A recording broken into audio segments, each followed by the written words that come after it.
Hey everybody, it's Darkling Muffin. Welcome back to more Let's Play The Legend of Zelda Ocarina of Time. In the last episode, we defeated the boss of Dodongo's Cavern and got ourselves the Goron Ruby. And in this episode, we're going to continue forward and explore Hyrule Field and see if we can learn anything more about the final spiritual stone, since Saria didn't seem to know anything about it either. Now, I did talk about the P-Hat before. I already did a bio on them, but I didn't show what it looks like when you kill them, so I'm going to do that now. It's got a funny little thing in its root, how it kind of spins, and then it just flies up and explodes, and it drops a few things, including a magic jar! Our magic is refilled, so that's a neat little thing that we now have, now that we have magic. Of course, we haven't used much magic on account of we haven't really been in combat since we got it and haven't really needed to use the spin attack, which is, as of now, the only magical thing that we can do, but let's not worry about that. Over here we see a field of P-Hats. There's, 4 P-Hats? Crazy. I'm not sure if we're going to learn anything about the spiritual stone here, but there is a boulder out in the middle of nowhere, so why don't we head over there and blow up the boulder? Why do I keep wanting to say blow up in a weird way, and every time it comes out as something weird and stupid and that I shouldn't need to have said. Anyway, there's a chest here. It's a comfy little chest, comfy little grotto. That just gives us 20 rupees. These generic grottos are kind of what I call them, because they don't really have anything going for them. They just usually have just rupees, a small denomination of rupees. One thing I'm not sure I mentioned before is that, P-Hats, when it turns night, P-Hats actually, go to sleep when the stall children... you see that one just flew down. But there is a new enemy here, and it's chasing us, and you don't know what it is yet, because you haven't seen it, because it's not on screen yet, but now it is! It's a P-Hat larva! Defend with your shield! Yeah, that's it. They just chase you, and then you hit them with your shield, and they just die. Over there's another grotto. This grotto, I'm pretty sure, is just another generic grotto, but we'll go in there anyway, because why not? We're exploring. We're having a good time. We're getting... I keep using the word comfy, but we're getting comfy and exploring and just having a good time. That's 5 rupees. That might possibly be a Deku shield or a Hylian shield if you don't already have one, so that's a place you can get it. Possibly. Future me will confirm that. Further this way is something interesting. It's... Beyond this point lies Lake Hylia. It is full of deep, pure water. The Zoras who live all the way upstream guard the sunken temple at the lake's bottom, as well as Zora's fountain. If you want to confirm its location on the map, tap the map icon to open the map subscreen. All the places you have visited will be shown on the map. Do you want to hear what I said again? Oh, I pressed yes. Whoopsie doopsie. There we go. The interesting thing that I was going to talk about was not Kepora Gabora. It was actually over here. The Shard of Agony has some, business with us, telling us there's a grotto here. In this grotto, you actually do, want to fall in. This is actually important for once.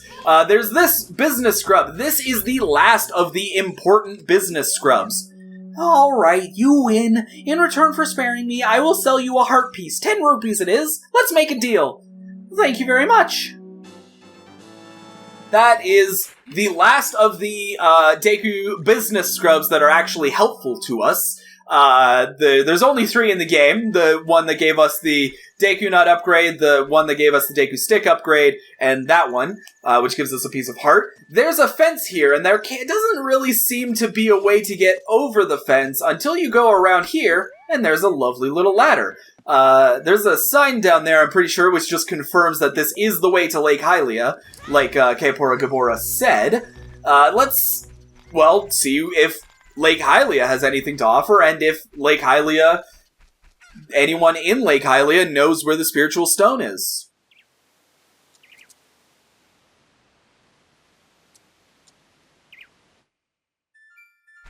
Not really the most flattering shot of Lake Hylia I've ever seen in my life. It was a little bit gloomy. It was just, turning dawn. Over here to the left of Lake Hylia, you see what appears to be a couple of scarecrows. Let's go ahead and have a chat with them. I am Banuru, the Scarecrow musical genius. I hear a song once and I never forget it, baby. Okay, let's play him a song. Whoa, you have an ocarina! Hey, why don't you lay a tune on me with it, baby?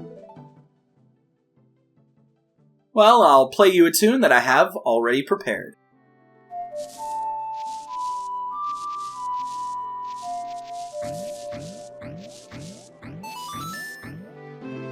Well, not bad. I'll remember it for you anyway. I don't mean I can remember only 8 notes, but let's just cut it right there for now, baby. Okay, so he's going to remember that song that we just played him, but what about this gentleman up here? My name is Pierre, the Wandering Scarecrow. I don't know what this accent is. Actually, I wish I could wander to look for soul-moving sounds, but I'm kind of stuck here. That was supposed to be a French accent, and it absolutely was not. Well, let's see if this gentleman has anything interesting if we play him a song. Well, I was just mashing buttons, and it only did 2. This guy will play back anything that you play to him. So I'm just mashing the buttons on the controller.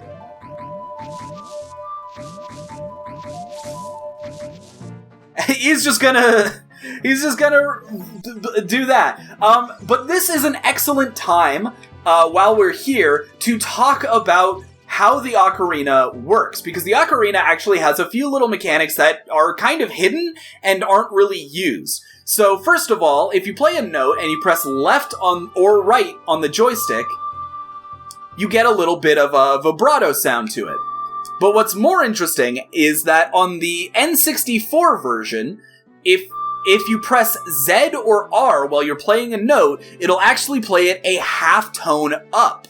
Or, sorry, Z plays it a half tone down, R plays it a half note up. And if you use the joystick, it changes the note by a whole step. If you press it up, it goes up a whole step. If you press down, it goes down a whole step. This is how people play real-life songs on the ocarina, despite there only being 5 notes. They are actually using Z, R, up, and down, and different combinations of that to play the different notes. So that's how that works. Now, this actually ties in to the beta version of Ocarina of Time, where this was actually something that was important to the game. In the beta version of the game, each spiritual stone was meant to sort of slot in to the ocarina and allow you to play different things. So so they were meant to, each stone would allow you to play either naturals, sharps, and flats, and that corresponds to the Kokiri Emerald, the Goron Ruby, and the final spiritual stone, respectively. So the Kokiri Emerald will let you play natural notes, or just in general playing notes. The Goron Ruby will let you play sharps, and the last spiritual stone would let you play flat notes. So that's how you would have been able to play full songs that are, in the game. They were meant to be a lot more complicated, but they decided that it was too complicated to do that.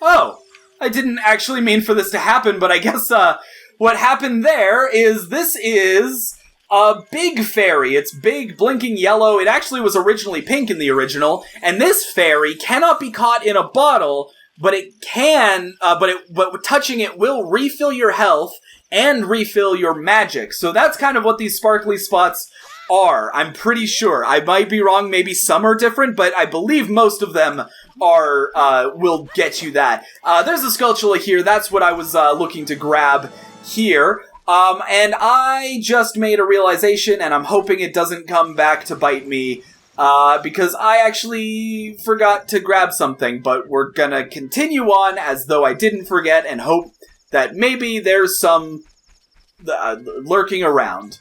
Over here... Oh!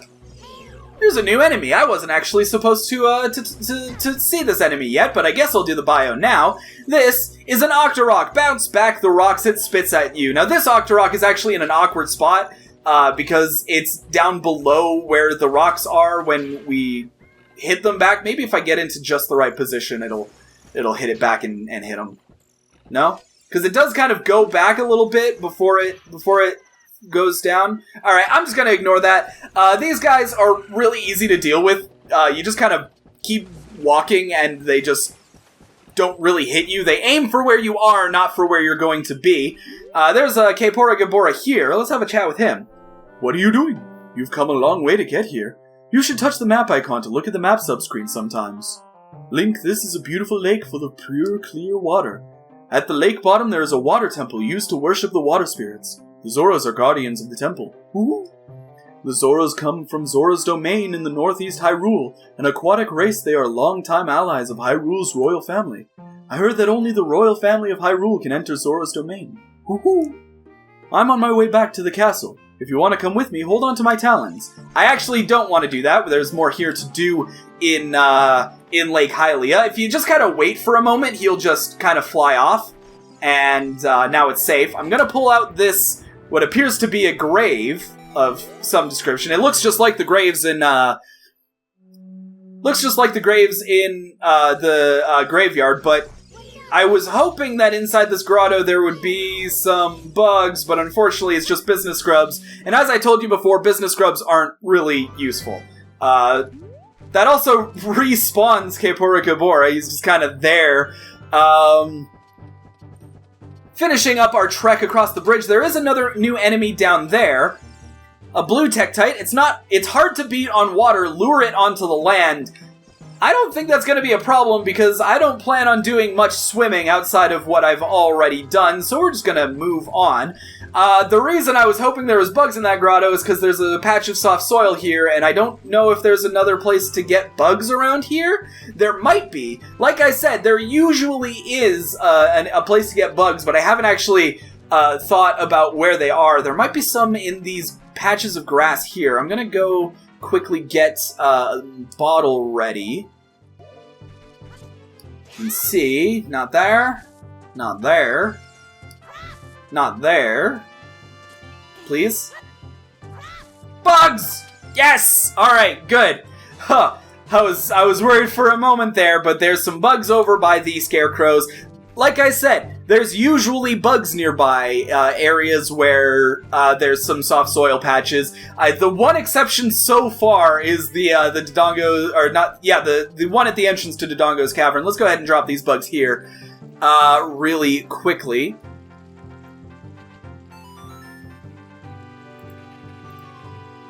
And wait for that golden Skulltula token to fall into our arms. Well, I guess we gotta kill the guy first. And we got ourselves another gold Skulltula token. Let's see what's inside this building here. Lakeside Laboratory. Daily trying to get to the bottom of the mysteries of the Lake Hylia. Lake Scientist. Interesting. Let's go ahead and meet this Lake Scientist. Ooh. He's got an Octorok in the tank there. I love the decorations in this game. I cannot stress enough how pretty the 3D version of this game looks, I swear. Anyway, there is the scientist. Let's have a chat with him. Hello there, son. I'm researching the process of making medicine by mixing Lake Hylia's water with various unusual compounds. Perhaps you've met that old lady from the potion shop. She is like a student of mine. We haven't met any old ladies in any potion shops, but there is an interesting thing here. If you had a read of that sign, it said, daily trying to get to the bottom of Lake Hylia Mysteries. What happens if we try to get to the bottom of this tank here? Well, we don't get nearly close enough, but let's see if he has anything to say about that. If I can talk to him. You may not have noticed, but I've been watching you. You dove 9 feet just now, but I wouldn't call that a real dive. Oh, man. Looks like we're gonna have to just give up on our dreams of being a world-class deep swimmer type person. I didn't have a plan for where that joke was going to go when I started it. The last thing I wanted to show off in Lake Hylia is probably what we're going to end up spending the rest of the episode doing, and it's over here, across this little gap here. It might look like you won't be able to climb up onto this ledge, but you actually will be. It's kind of misleading. It kind of looks a little off. But over here is the fishing pond. The fish are really biting today. How would you know you're a sign that's always there? How would you know?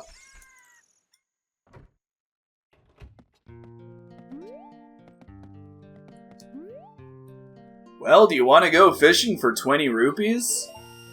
Thank you kindly. Here's your rod and lure, young man. Mind the rules and have yourself a good time. Okay, listen up.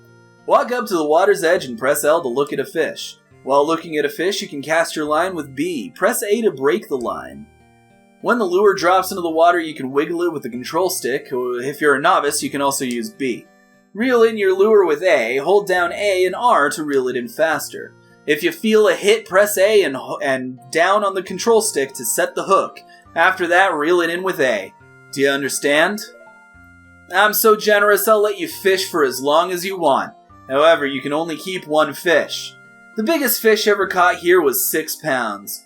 After you cast, you can change your view with L. Let's fish. Let's see, well, this'll just say the biggest fish ever caught in the pond was 6 pounds. The angler was the pond owner. He did talk about some rules. There are some rules on this sign here. Fishing basics. To cast your lure, walk to the water's edge, target a fish with L, and press B. Use A to break the line. Once your lure hits the water, use the control stick or B to move it, hold A to reel it in, or hold R and A to quickly reel it in. When a fish takes the bait, hook it with A and down on the control stick, and then reel in your catch. Rules and regulations. 1. Don't use sinking lures. 2. Don't litter. And 3. Walk quietly. Now that last rule there is actually kind of a hint, because if you walk around too loudly and you're nearby the fish, it'll actually scare them. So, this is a game that a lot of people struggle with and have trouble with, and truth be told, I'm not entirely certain how it works, but I will show you how to beat it. So what I like to do is I like to walk around here. That fish there kind of got scared into the middle, but over by that log that's underwater, you can kind of see it behind the grass, that is where we want to cast our line to. This fish here is the biggest fish. Now, if you scare a fish, it'll go down to the bottom of the water and stay there for a while. It's really annoying. Now, when you've hooked a fish, I'm pretty sure, I don't know, you're supposed to kind of use the control stick to direct where the fish is going, and I think you're supposed to kind of resist the fish's movements, but I'm not entirely sure how that works. I believe you're also supposed to let go of the A button when it jumps out of the water, but again, I don't actually know if anything that I'm saying makes any sense. There is the Ocarina of Time decomp project, where people actually figured out how this is programmed, and I haven't seen anything from them that tells you how it works, so I'm gonna do some research in post, and if I figure out how it works, I will tell you on text right now, but I'm hoping that I'm able to reel this guy in pretty soon, so I don't have to spend too much more time in the fishing pond. The fishing in this game is just wild. It's hard to get used to, and I especially hope that this guy doesn't break the line, because they can escape if they tug too hard or something. Again, everything is something that I don't know how this works. That was a sentence that I said in the English language. This is taking a while. Oh, dang it, I lost it. Shoot! The thing is that, as far as I'm aware, there's only one fish in this pond that will actually get what we want from this place. So I'm going to cut until it comes back and I'm fishing it and I've caught it. So I'm going to cut until then. Actually, one thing that I kind of didn't that I can mention now, since we're just waiting for this fish to go back, is over here by this log. You can actually stand on this log and be out of the water, and you're very, very close to where that fish spawns. Or not where that fish spawns, but where that fish is. The thing is that if you get too close to it, you probably will scare it away if you aren't being careful. So this is only something that I like to do when the fish, when I've already scared the fish and it's in the middle of the pond. You can see it right over there. He's just swimming around like a little brat. This is where I like to go if I've messed it up, because I'm really close to the fish, and it makes it really, it reels it in a lot quicker at the very least.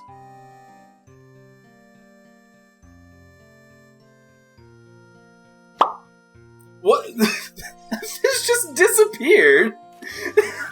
Okay, I'm coming back here to show you guys that fish just kind of zooped out of existence for a second there. That was fun.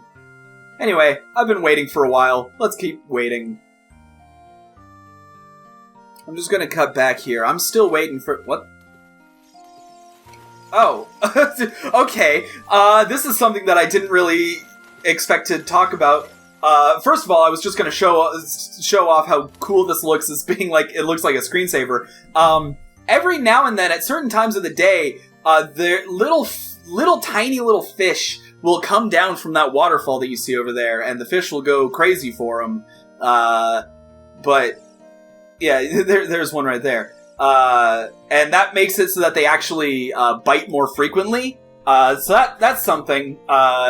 Because sometimes a fish will just be real stubborn and won't go for your bait. But yeah. Anyway, I'm back to waiting because this guy still hasn't come back to his original spot yet. So I might have been a little bit of an idiot a little bit ago. I said that after I fail to catch the fish, I like to come up to this log here because it's closer and it's more likely that I'll catch him before he's able to get away. I think that might actually not be true because or more accurately, I think that that's a bad idea now because I think when you're on that log, you're close enough to him that you'll keep scaring him away. So don't go to that log and instead come over to the lily pads. That's what I was trying to say. I'm good at speaking the English words. Oh god, there's so many fish. I didn't even touch the joystick. I don't know why that counted. Alright, well, I think that scared him away. That's fine.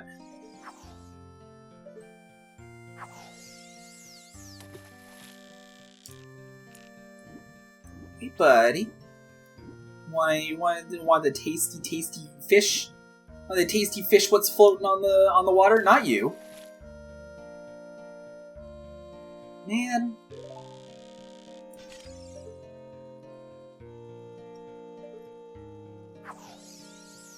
Alright, let's try this again, and let's hopefully not grab any other guys while we're at it.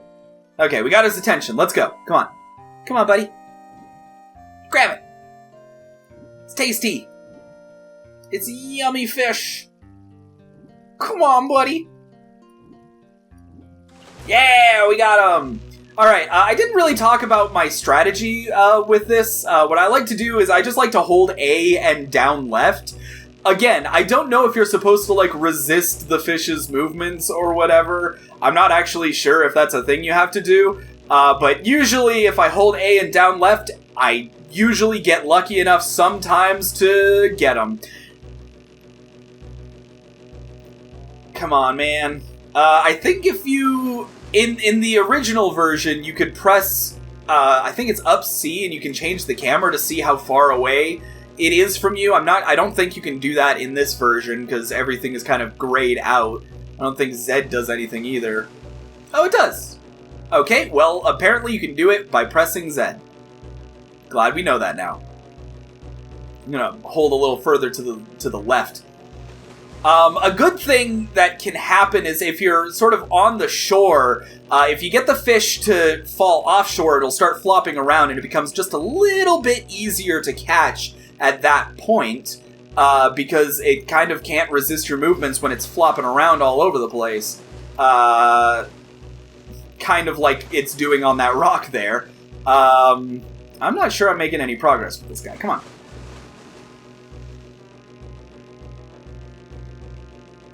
Come on, buddy. Oh, man. Oh, he's getting so far away. Okay, holding down is definitely not the strat.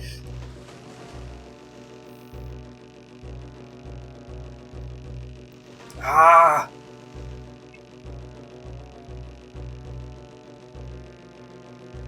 Maybe it's just holding left and right. Alright, I've concluded that I think you're supposed to resist the fish's movements. I got it! Yeah! Wow, this is a real lunker. Let's see, it's 11 pounds. Do you want to keep it? Of course I want to keep it. It's my big boy. It's my beautiful big fishy fella. Okay, so future me probably already amended this, but I'm pretty sure resisting the fish's movements by holding left or right on the joystick is what you need to do. Holding diagonal, which is what I normally do, didn't seem to be good as a strategy, but whatever. That is the fish. Let's weigh my fish. Whoa! This fish is huge. It looks like a new record. It's at least 11 pounds. Seriously. Okay, here's your prize. And we get ourselves a piece of heart for getting a fish that I believe is more than 10 pounds. The fish's weights are sort of random within a certain range. That fish there will always be big enough to get the prize. There might be another fish in the pond that's sometimes big enough, but sometimes not. I'm not actually sure how it works. And it might seem like we're done with the fishing pond. We got a piece of heart, we got the fish, but we're not done here, not by a long shot.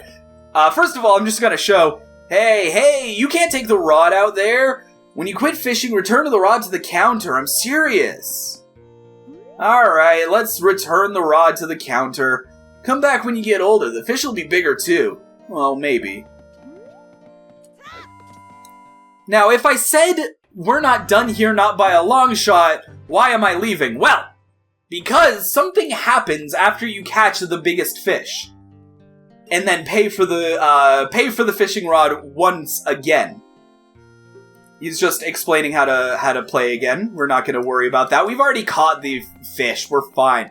Now, there's a few different places that this thing that I'm talking about might appear, and I'm not sure all of them for certain, but I think the lily pads are a good place to start. I'm not sure if these lily pads can have it. There's a rock over here. Have a little peek around the rock. It's not here. This is not something that you can visibly see, so keep that in mind.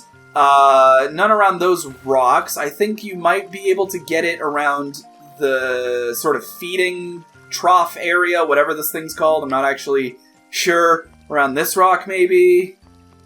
There's a few different places it can appear, and I'm not sure what those places are. Future me, you can, I don't know, put on screen where they are again. I'm giving a lot of work to future me here.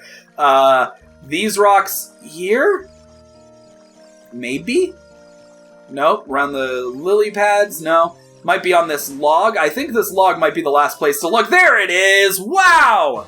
Is this what I think it is? Astonishing! You snagged a sinking lure! What do you want to do with it? Well, the sign very clearly told us not to use sinking lures, so of course I'm gonna use it! So you can actually see it. It has a cosmetic change to the fishing rod. You can see it right there, and it's actually just made up of some bubbles, which I think is interesting. I'm pretty sure, the places that I'm pretty sure it can appear are on this log, in these rocks, and over by the waterfall. Around those rocks over there. Those are the places that I think I think this can be. There might be more places, there might be not. I'm not entirely sure. Now, here's the thing.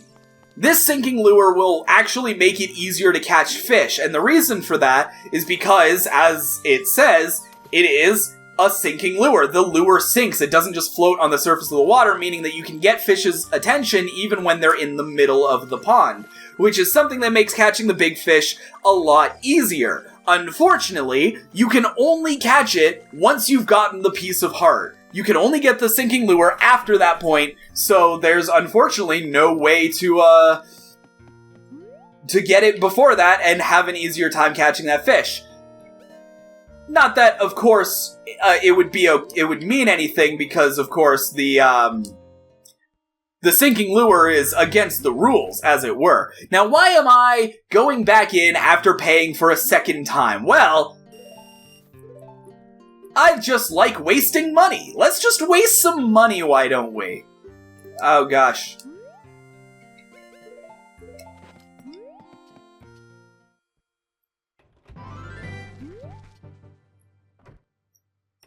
And for a third time in a row, after having caught the fish, I'm paying for the fishing rod again. Trust me, there's a reason I'm doing this. Because there has been a change in the ecosystem. There is a fish over there that is kind of shiny and doesn't really fit in. I'm going to be very, very careful not to scare this fish as I go around and once again look for the sinking lure because I want the easiest time getting this thing as I possibly can get. So around these rocks, it's not... Oh, there it is. Perfect. Excellent. We're going to use it. Now, what did I say before? The sinking lure is against the rules. It's banned. Well, there's actually a way around this. And this is kind of an interesting thing that I learned about very early on in my Ocarina of Time days, but I don't really hear a lot of people talk about. But if you get the sinking lure, if you say, let's talk about something, what, do you want to fish with a different lure? Hey, what's that? What, you just picked it up? Usually the rules say you can't use one of those. I mean, usually, but what the heck. So he will actually let you use the sinking lure. Quite nice. Now, oh, I already screwed it up, didn't I? It's not there. So that's fine. That's fine. There's another one, I'm pretty sure, right? It's over here. I'm gonna keep my distance as best I can, because these guys are very skittish. If you get even close to them, they will be frightened, and they will swim away from you, and it sucks. And there it is. I see it over there. This is about as close as I am comfortable getting. In fact, I'm going to get even further away so that I can take advantage of the fact that in the if it goes on land, it'll start flopping around. See if we can get its attention. Not you. We're not even going to set the hook. Don't even keep your finger off the A button until you have the fish, because otherwise you're going to have a bad time. Catching all these fish, and then if you catch another fish with this guy nearby, it'll scare it, and you don't want that. Come on, buddy. Now, I think fish are more attracted to the sinking lure than the normal lure. I'm pretty sure. That's why I picked it up. Again, I'm not entirely sure how fishing works in this game. It's a weird one. Just trying to get his attention. He's not seeming to grab it. Come on, buddy. Got it! Alright! Oh, he's squiggling and squirming all around. This guy is significantly harder to catch than normal fish, although I am going to try and use what I learned from catching the other fish to try and catch this guy, maybe. The thing is, that I didn't mention, is scaring these guys. Again, these guys are very skittish. They are very easy to spook. If you spook them... Wow, I caught this guy pretty easily. Gosh, that's a strange fish he caught there. On top of that, it's 18 pounds. What do you want to do with it? Well, I want to keep it for sure. If you scare them, they will go into the middle of the pond, and they will stay there for a very long time. The one that I showed off earlier, that I scared before, he's still there. I think. Probably. Yeah, there he is. He will stay there for 15 minutes, roughly. Not exactly 15 minutes, but he will stay there for roughly 15 minutes before returning to where he came from, and you cannot catch him after you've scared him for that entire 15 minutes. So if you want to catch this guy, you have to wait the full 15 minutes. Good lord, it's a whole thing. And I'm not sure I mentioned this, but they only show up once you've paid for the fishing 4 consecutive times. or possibly 3 consecutive times after catching the biggest fish. I'm not sure exactly how it works, but anyway,